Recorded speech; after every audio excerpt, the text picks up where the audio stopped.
A big hello to all my little soldiers जो अभी 10th से मूव कर गए 11th में and those who have been dreaming of becoming a doctor one day.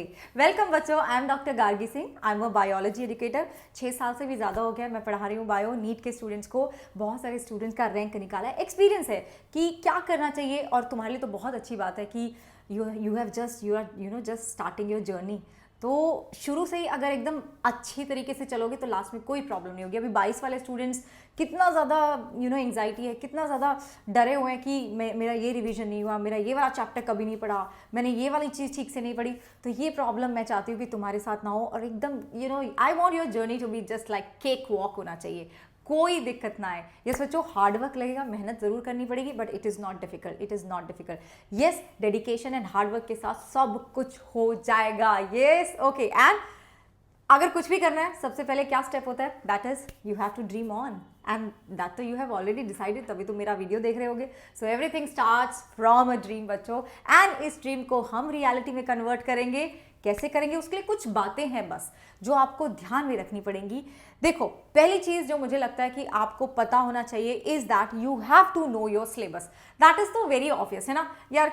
अगर तुम्हें कोई भी एग्जाम देना तो उसका सिलेबस तो पता होना चाहिए. करेक्ट. तो सिलेबस तो पता होना चाहिए. फिजिक्स में क्या आएगा, बायो में क्या आएगा, आपके केमिस्ट्री में क्या आएगा. ठीक है, ये सिलेबस मुझे कहाँ से पता चलेगा? Some of you must be knowing that ये सिलेबस आपको पता चलेगा बच्चों इस साइट पे. ठीक है, एनटीए आपका ये एग्जाम कंडक्ट कराता है तो कोई इस साइट पे आपको इससे रिलेटेड काफ़ी सारी इन्फॉर्मेशन मिल जाएंगी. बायो में 11th में क्या सिलेबस है, 12th में क्या है, कौन से टॉपिक्स आते हैं. You can even get the practice test वगैरह भी आपको वहाँ मिल जाएंगे. Same with chemistry and physics. So one thing is sorted कि मैं क्या करने वाली हूँ, मैं क्या पढ़ने वाली हूँ. देखो, आई हैव सीन स्टूडेंट जिनका एक दिक्कत हो जाता है कि मैम अभी कल ही मैं कहाँ घाटकोपर गई थी मुंबई में. हमारा एक एग्जाम था, ठीक है, स्कॉलरशिप टेस्ट था. तो वहाँ पे मुझे एक बच्ची मिली, उसने बोला मैम मेरा 1 साल तो इसी में निकल गया, मुझे पता ही नहीं चल रहा था नीट में क्या करना चाहिए क्या नहीं करना चाहिए. ना तो मुझे ये पता था सिलेबस क्या होता है, ना मुझे ये पता था कि किस तरह से पढ़ाई करनी है. सो that is something that you I don't want कि आप लोगों के साथ भी ऐसा हो. तो 1 साल बिल्कुल वेस्ट नहीं करना बच्चों. वो 1 साल के बाद वो वीडियोस मत देखने लग जाना कि 11th बर्बाद तो अब क्या करें. नहीं, वो हमें करना ही नहीं है. So first of all you have to know your syllabus. Second thing, जब आपको पता चल जाता है कि सिलेबस क्या है तो very obvious is you have to find your teacher. And सिर्फ टीचर नहीं, you need a mentor, you need a guide. और तुम लोग तो इतने लकी हो कि I am jealous of you. ठीक है, जब हम लोग पढ़ रहे थे तो हमारे पास ये ऑप्शन ही नहीं था. कोचिंग इंस्टीट्यूट में भेज देते थे, वहाँ पे जो भी टीचर अवेलेबल है उसी से पढ़ो, चाहे समझ में आ रहा है या नहीं आ रहा है. You guys are very lucky, you have an number of options. कितने सारे टीचर्स हैं जो आपको यूट्यूब पे मिल जाते हैं and they are all hard working, बहुत अच्छे से पढ़ा रहे हैं यार. लेकिन हमारी वाइब किसके साथ मिलती है, ठीक है, हमारी ट्यूनिंग किसके साथ बैठती है, हमारी फ्रीक्वेंसी किसके साथ मिलती है, दैट इज समथिंग जिस पे तुम्हें थोड़ा सा काम करना पड़ेगा. तो आप देख लीजिए आपकी किसके साथ फ्रीक्वेंसी मैच करती है, किसके साथ आपकी वाइब मिलती है, उसको नहीं छोड़ना है. फिर एक बार आपको पता चल गया ना कि यस ये वाली मैम, ये वाले सर के साथ मेरी फ्रीक्वेंसी बैठ गई है, राइट, उनको नहीं छोड़ना बच्चों. क्योंकि I have seen so many teachers जो I mean most of the teachers here they are so hard working, बहुत अच्छे से काम कर रहे हैं, बहुत अच्छा पढ़ाते हैं. बस बात होती है कि आपकी किसके साथ ट्यूनिंग बैठती है. So yes, you have to look for that teacher, that mentor. देखो, एक बात बताती हूँ, ये बहुत अच्छी भी बात है कि तुम्हारे पास इतने सारे ऑप्शन है, लेकिन प्लीज़ इसको ना क्या कहते हैं, नेगेटिव मत बना लेना अपने लिए. इतने सारे टीचर है, चलो आज यहाँ बैठ जाते हैं, कल यहाँ बैठ जाएंगे, परसों वहाँ बैठ जाएंगे. Don't do that. नहीं, ऐसे नहीं करना. टॉपर्स ऐसे नहीं करते. टॉपर एक बार अपना टीचर सेलेक्ट कर लेता है और फिर उसी के साथ पूरे 2 साल लगा के खत्म. एंड बच्चों ऐसे ही करना होता है. 1 टीचर 1 सब्जेक्ट, इधर उधर नहीं घूमने का है. So this is one thing, ठीक है. And in case if you are wondering कि अगर आपने मेरे सेशंस देखे हैं और अगर आपको लगता है आपकी वाइब मेरे से मिलती है एंड यू वांट कि मैम आपके साथ एक प्रॉपर टीम मिल जाए, तो भाई बहुत अच्छा टाइम है. मेरा एक बैच आ रहा है बच्चों स्पेशली फॉर 24 इन्विंसिबल बैच. यहाँ पे बायो मैं आपको पढ़ाने वाली हूँ, ठीक है. वी हैव फिजिक्स के लिए हमारे पास एजुकेटर हैं, केमिस्ट्री के लिए हमारे पास एजुकेटर्स हैं. And this is a very good team dedicated for 2024 students. शुरू से बच्चों आपका डिटेल में सेशन लिए जाएंगे। मैं शुरू करूंगी सेल से, ठीक है। I will start with cell, cell biology, cell structure क्या होता है, प्रोकैरियोटिक, यूकैरियोटिक, एकदम डिटेल में, बिल्कुल डिटेल में, हाथ से लिखवा लिखवा के एक एक चीज समझा के मैं तुम्हें पढ़ाने वाली हूँ। And after every session there is going to be a doubt session also, yes, ठीक है बच्चों। तो प्लस पे मेरा एक बैच आ रहा है 24 के लिए, invincible batch, which will start from June 9 and I am waiting for you all to be there, be a part of that batch. Yes बच्चों, बस आपको क्या करना है, you just have to download the Unacademy app, और आप plus का भी सब्सक्रिप्शन ले सकते हैं, आइकॉनिक का भी ले सकते हैं। प्लस में क्या होता है, आपको क्लासेस मिलती हैं, आपको अनलिमिटेड एक्सेस मिलता है, वही आप किसी भी टीचर से पढ़ सकते हो, ठीक है। यस, बट अगर तुम्हें मैं अच्छी लगती है तो मेरे से ही पढ़ लेना। यस, वीकली टेस्ट वगैरह सब कुछ होता है। लेकिन बच्चों आइकॉनिक में आपको पर्सनल गाइडेंस भी मिलता है, ठीक है, आपको पर्सनल गाइडेंस मिलता है, आपको बताया जाता है कि इस चीज़ को आप कैसे पढ़ेंगे, आपको स्टडी प्लानर भी मिलता है, ठीक है। जो जिन चीज़ों में हमें तकलीफ होती है ना, मैं टाइम टेबल नहीं बन रहा, मुझे नहीं पता चल रहा फिजिक्स कैसे पढ़नी है, केमिस्ट्री कैसे पढ़नी है, तो वो सब आपको प्रोवाइड करा जाता है। You will also get personal doubt solving sessions, yes. तो बेहतर क्या है, यस आइकॉनिक है बेहतर, but yes it depends on you, आपको जो अच्छा लगता है आप वो कर सकते हैं, क्योंकि आइकॉनिक में आपको पर्सनल मेंटोरशिप भी मिलता है ना। सिर्फ यही नहीं, क्यों मैं तुम्हें इस कोर्स के बारे में अब बता रही हूँ, because we have a offer going on बच्चों, यू कैन गेट 40% का डिस्काउंट, 24 के स्टूडेंट्स स्पेशली उनको 40% डिस्काउंट मिल सकता है अनअकैडमी की सब्सक्रिप्शन पे। प्लस पे आपको बच्चों 40% मिल जाएगा, और आइकॉनिक पे 30% you will gate. So this is a great offer, obviously I mean yes, this is for 24 के बच्चे जो हैं, 23 वाले जो बच्चे हैं उनके लिए भी बच्चों एक ऑफर है, जिसमें 37% आपको प्लस पे मिलेगा एंड 28% आपको आइकॉनिक पे मिलेगा when you combine these with CBSE के plan. I am sure most of you must be preparing for your CBSE boards, ठीक है। तो इसके साथ ही आप इसको कंबाइन कर सकते हो, तो आपका एक कॉम्बो पैक बन जाएगा and you can get 40% off, and you just have to use the code Gargi. आपको सिर्फ ये कोड लगाना है, तो बच्चों आपको 10% और ऑफ मिलेगा। This is a very good offer, क्योंकि ये कोर्स स्पेशली बेसिक्स क्लियर करने वाला है, डिटेल में जाने वाले हैं, ठीक है। बहुत बढ़िया कोर्स होने वाला है, बहुत मेहनत कर रहे हैं। यस बच्चों, so this is one, if you are looking for that set of teachers जहां पे आपको इधर उधर ना भटकना पड़े, दिस इज द कोर्स जहां आप आ सकते हैं। यस बच्चों, चलो अगली चीज मैं आपको बोलूंगी, बुक्स क्या है जी। बुक्स में बच्चों बहुत सारे बच्चे बुक्स में भी भटकते हैं, ठीक है, इधर कोचिंग उधर कोचिंग, मॉड्यूल ये मॉड्यूल वो मॉड्यूल, बस मॉड्यूल पे मॉड्यूल पढ़ना है ये वो, but you are not focusing on NCERT. Most of the student they are not focusing on NCERT. भाई जहाँ से क्वेश्चन पेपर आता है वही तुम फोकस नहीं कर रहे हो। एंड अभी तो बच्चों अगर मैं ट्रेंड देखूँ पिछले 4-5 साल का, तो 95% आपका एनसीईआरटी ही है, तो मैं वो क्यों ना पढूं यार, ठीक है। So this is one book. And दूसरा बच्चों आपको एनसीईआरटी एग्जाम्पलर चाहिए, ठीक है। एनसीईआरटी एग्जाम्पलर क्या है ma'am, NCERT exemplar is also extended, समझ लो तुम एनसीईआरटी का पार्ट है, जिसमें एनटीए ने अपने खुद के क्वेश्चंस डाले हुए हैं कि इस तरह से क्वेश्चंस आ सकते हैं। So that is a must. Then you should have MCQs के लिए एक बुक होना चाहिए, कोई भी ले सकते हो तुम, जैसे कि एमटीजी वाली भी ले सकते हो, that is a very good book. MTG का बुक बहुत बढ़िया है, एमटीजी का बुक बच्चों बहुत अच्छा है। पीवाईक्यू के लिए भी तुम एमटीजी का बुक ले सकते हो, उनका चैप्टर वाइज आपका एमसीक्यूज का बुक भी आता है और पीवाईक्यू का भी आता है। देखो पीवाईक्यू इज ऑल्सो मस्ट, तुम्हें पता होना चाहिए कि पिछले साल किस तरह के क्वेश्चंस आए हैं, तभी तो तुम अगले का अटेम्प्ट कर पाओगे। Yes, okay. एंड सिंस हमारी एमसीक्यूज को सॉल्व करने की इतनी प्रैक्टिस नहीं है, तो थोड़ा सा तुम डिसहार्टन हो सकते हो शुरू में, बट ठीक, देखो पहली सीढ़ी चढ़ी है ना अभी, दूसरी तीसरी चौथी, फिर आगे आगे चलते जाएंगे। And this transition from 10th to 11th थोड़ा सा डिफिकल्ट होता है। 10th में इतना सिलेबस होता नहीं है, एकदम से 11th में थोड़ा सिलेबस ज़्यादा हो जाता है। सडनली वी आर लाइक कि oh I scored 95 in 10th, now I am scoring like what 70% in 11th. Am I not worth it? No, you are worth it बच्चों, but this is natural. This transition is natural. It takes time and slowly you know you'll get the hang of it and आपको पता चल जाएगा कि कैसे manage करना है, ठीक है। So that's something you don't have to worry for, ठीक है। उसकी चिंता नहीं करनी है, वो सबके साथ होता है, सिर्फ तुम्हारे साथ नहीं हो रहा है। Yes, little soldiers. एक बहुत इंपॉर्टेंट बात है नोट्स मेकिंग की। अभी ना जब मैं 22 के सेशंस लेती हूँ तो बच्चे बोलते हैं मैम नोट्स दे दो, नोट्स दे दो मैम, नोट्स। सबसे बड़े नोट्स होते हैं बच्चों आपके खुद के, ठीक है। आपके खुद के नोट्स मतलब कैसे मैम, हम कैसे बना लेंगे, आपके खुद के hand written notes, okay.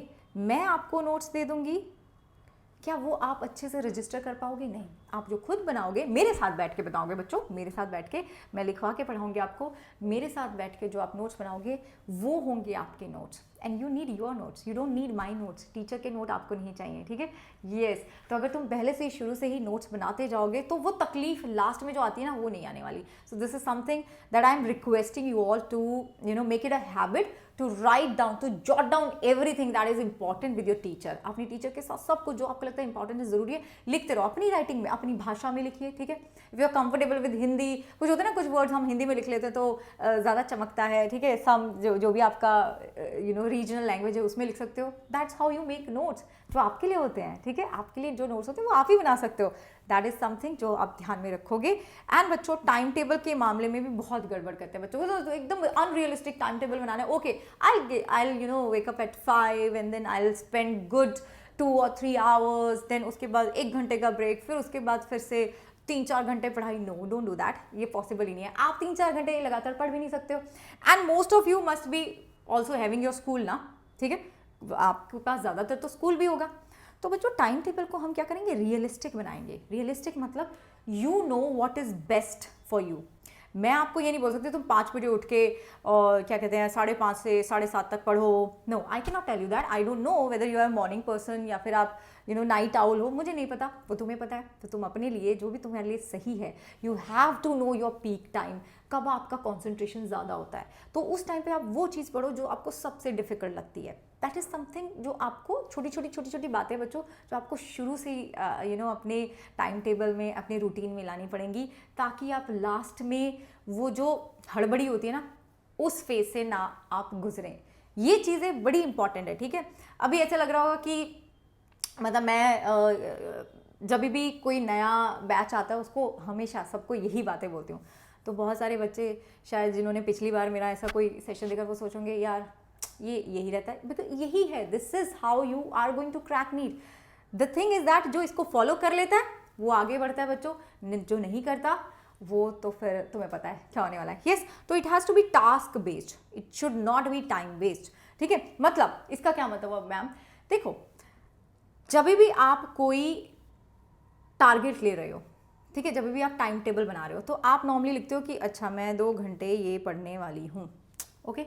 You never write कि मैं आज ये चैप्टर ख़त्म करने वाली हूँ, या मे बी आज ये टॉपिक ख़त्म करने वाली हूँ। आप ये नहीं लिखते, ठीक है? आप ये मैंने ज़्यादातर बच्चों को ये देखा नहीं है, वो सीधा मुझे बताएंगे मैम मैं ना 10 घंटे पढ़ती हूँ पर कुछ नहीं हो रहा। क्यों नहीं हो रहा? क्योंकि आप घंटे देख रहे हो, you not looking at how much syllabus you have covered. वो देखना है बच्चों। मैं तुम्हारे घंटों में इंटरेस्टेड ही नहीं हूँ भाई। अगर तुम 3 घंटे में क्या कहते हैं 2 चैप्टर कर रहे हो, then I am happy, then I am very happy.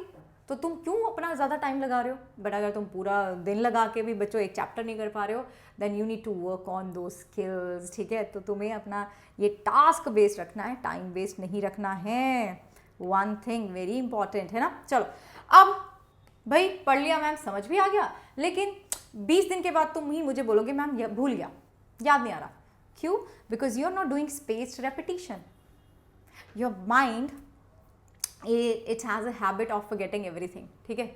जल्दी से भूल जाएगा।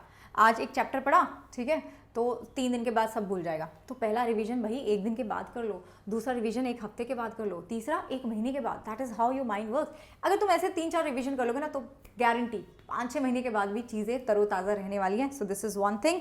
रिवीजन को बच्चों बिल्कुल भी क्या कहते हैं कम नहीं समझना है। अभी 22 वाले बच्चे स्ट्रगल कर रहे हैं रिवीजन के लिए, तो आई डोंट वांट कि आप वही सेम चीज़ फेस करें। ओके जी।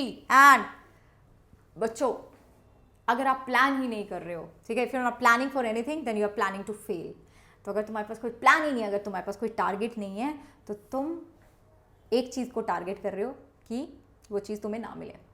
तो जो भी चीज़ है ना, जो मैंने बोला था टास्क बेस्ड होना चाहिए, उसी में टारगेट लगाओ अपने कि आज मैं ये वाला टॉपिक ख़त्म करने वाली हूँ, ठीक है, और इतनी देर में टाइमर लगा के, ठीक है, इतनी देर में ये वाला टॉपिक ख़त्म करूँगी। That is really going to help you a lot. और वो दिमाग से ना एक थोड़ा सा स्ट्रेस भी निकलता है जब आप अपने टारगेट पे से टिक करते हो ना। मुझे तो बहुत मज़ा आता है जब मैं अपनी टू डू लिस्ट होती है ना, रात को बैठ के ऐसे टिक करती हूँ ना, अच्छा ये भी हो गया, ये भी हो गया, ये भी हो गया। It gives me a sense of achievement, बड़ा अच्छा लगता है, फिर अगले दिन के लिए बड़ा मोटिवेटेड लगता है। So do try this thing, do try this thing बच्चों, you have to study with target and mock test जरूर लेना है, ठीक है। महीने में एक बार ले लेना आप, क्योंकि आप तो अभी यू जस्ट स्टार्टिंग, महीने में एक बार जरूर लेना है। जितना भी आपका चैप्टर जो भी पोर्शन है खत्म होता है उसका मॉक टेस्ट जरूर लेना है, बिकॉज अगर आप अपने आप को उस माहौल में नहीं ढालोगे, वो जो एग्जाम में बैठ के होता है ना माहौल, उसमें नहीं ढालोगे तो बच्चों लास्ट में बड़ी प्रॉब्लम होगी, बहुत प्रॉब्लम होगी। आपको शुरू से ही अपने आप को उस टेंशन, उस प्रेशर में रखना है, ठीक है, और देखना है, and slowly and slowly you will start to cope with that tension, with that pressure, and you will become a better test taker. This is what NEET is all about. This is what any competitive exam is all about. ठीक है यार, knowledge तो बहुत लोगों को होती है, लेकिन उस नॉलेज को आप डिलीवर कर पा रहे हो या नहीं कर पा रहे हो, वो होता है टेस्ट का मतलब, ठीक है। तो कैसे होगा भाई, प्रैक्टिस को सोल्जर को भेज दो और प्रैक्टिस ना कराओ तो बेचारा, ठीक है। तो हम अपने छोटे छोटे सोल्जर्स को ऐसे नहीं भेज सकते ना। तो yes, you will get mock test बच्चों, ओके जी। एंड वो जो मैं आपको बैच के बारे में बात करा थी, वहाँ पे आपको सब कुछ मिलेगा, you will get everything, you will get DPPs, question practice होगा, मॉक टेस्ट होंगे, सब कुछ मिलने वाला है आपको, यस बच्चों। And I think this is the last thing. कभी कभी क्या होता है ना कि हम इतना, we are so lost in chasing our dreams that we forget to take rest, that we forget to breathe. तो वो भी बड़ा ज़रूरी है, टेक अ ब्रेक, ठीक है, ब्रेक्स लेने ज़रूरी हैं। वॉक करो, फिजिकल एक्टिविटी करो कोई सुबह ज़रूर, and take care of your health, अच्छा खाओ, that is something which is going to keep you active रहेगा, और आप थोड़ा सा चार्ज अप रहोगे कि यस अब मुझे पढ़ाई करनी है। सो दिस इज़ समथिंग बच्चों जो मुझे लगता है कि अगर तुम ये बातें अपने जर्नी में शुरू से लगा लोगे तो आई डोंट थिंक कि कुछ गड़बड़ होने वाली है, ठीक है। तुम सही रास्ते पे चलोगे और बच्चों ऊपर ही जाने वाले हो, यस। एंड लास्ट में यस, पॉजिटिव एटीट्यूड के सामने कोई टिका है क्या? नहीं टिका है, बिल्कुल नहीं टिका है। सारे जो बहाने होते हैं, सब कुछ बच्चों रह जाते हैं, डिस्ट्रैक्शंस एंड एवरीथिंग, वो सब साइड में रह जाते हैं। If you have that if you believe in your self, तो क्या है, कुछ भी नहीं है, तो ठीक है, फिर तो होगा ही। If you really want to be a doctor, then you will find a way to tackle with all the distractions, all the negative thoughts, all the people जो तुम्हें annoy करते हैं कि अच्छा इससे नहीं हुआ, इससे नहीं होगा, आप ढूंढ लोगे बच्चों वो रास्ता, and it is possible, you just started, आपने तो अभी शुरू ही करा है। तो तुम्हारे पास तो टाइम भी है, तुम्हारे पास मौका भी है, तुम्हारे पास रिसोर्सेज भी हैं, यस बच्चों। सो प्लीज़ इन बातों को ध्यान में रखना है, and if you want you can come and join me on plus. And 9 से आपकी क्लासेस शुरू हो रही है बच्चों। I will be so happy to see you all there, and bye and take care बच्चों, बाय।